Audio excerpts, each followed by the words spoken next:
స్వామీజీ, తర్వాత భక్తికి జ్ఞానానికి భేదము లేదు అని చెప్పారు కదా స్వామీజీ. మీరు ఎప్పుడు చెప్తూ ఉంటారు మోక్ష సామ్రాజ్యాన్ని వెళ్ళాలి అంటే జ్ఞానం చాలా ప్రధానమైనది అని.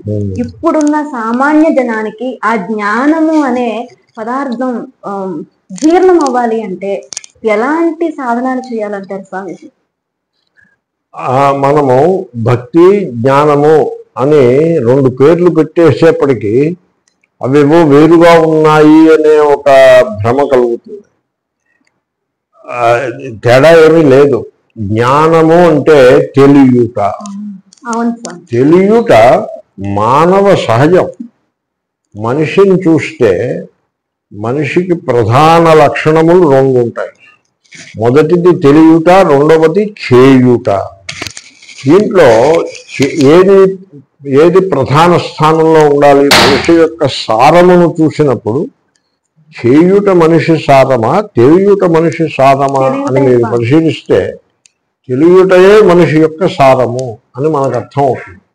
కాబట్టి తెలియకుండా మనిషి ఏది చేసినా అది వ్యర్థమే అవుతుంది. తెలియకుండా భక్తి పేరుతో ఏవో పిచ్చి పిచ్చి వేషాలు వేస్తే అది వ్యర్థమే అవుతుంది.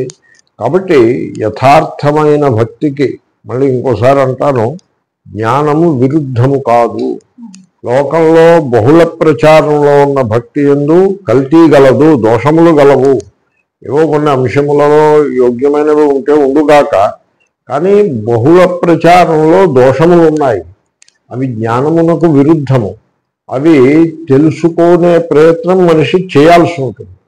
అవి తత్వమును తెలియుటకు, భక్తి అనగానేమి, జ్ఞానం ఏమిటి అని తెలియుటకు మనిషి ఉంటే చాలు, ఇంకా వేరే క్వాలిఫికేషన్ ఏమీ అక్కర్లేదు.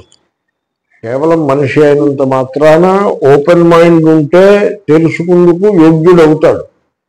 చెప్పడానికి చదువుకోవాలి, కానీ తెలుసుకుందుకు సామాన్యుడు కూడా యోగ్యుడే. అందరూ యోగ్యులే.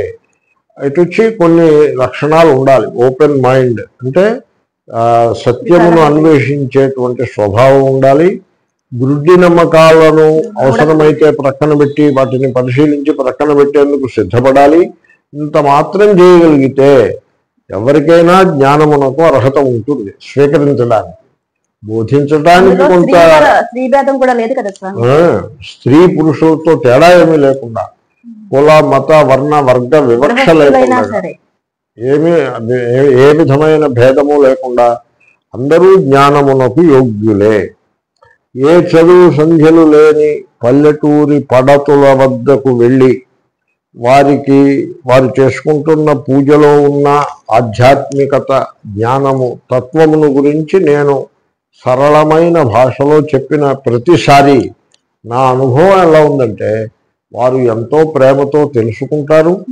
తాము చేస్తున్న దానిని గురించి చెప్పినట్లయితే శివుడు అంటే ఏమిటి, శివుడిని పూజిస్తూ ఉంటారు, శివుడు అంటే ఏమిటో చెప్తే ఓహో అలాగండి ఎంత బాగుందో అని వాళ్ళు తెలుసుకుంటారు, ఆస్వాదిస్తారు, ఆచరణలో కూడా తెచ్చుకుంటారు. కాబట్టి చెప్పేవాడిలో సత్తా ఉందా లేదా అన్నదే ముఖ్యం, అది ప్రధానం. చెప్పేవాడికి తెలియకపోతే వాళ్ళు పాపం అలా ఉండిపోతారు. కాబట్టి వ్యక్తులను వీళ్ళకి అర్హత లేదు, వీళ్ళు తెలుసుకోలేరు అనే ముద్ర వేయకుండా మనిషిని మనిషిగా చూచి ఆ వ్యక్తులు తెలుసుకోవాలనే ఉత్సాహం కలిగి సర్వమును పరిశీలించే అలవాటు వాళ్ళకి చేసి, వాళ్ళకి ఆ ఉత్సాహం ఉన్నట్లయితే అన్నింటినీ ప్రశ్నించి పరిశీలించే ధోరణిని వారికి నేర్పి వారికి ఆధ్యాత్మిక తత్వాన్ని బోధించగలిగితే పెద్ద మనసు ఉండాలి, పెద్ద అనుభవం ఉండాలి, విజ్ఞానం ఉండాలి. ఇవన్నీ ఉంటే అంత పని చేయగలుగుతారు. అలా చేస్తే తప్పనిసరిగా అందరూ తెలుసుకోగలుగుతారు. దీంట్లో సందేహం లేదు.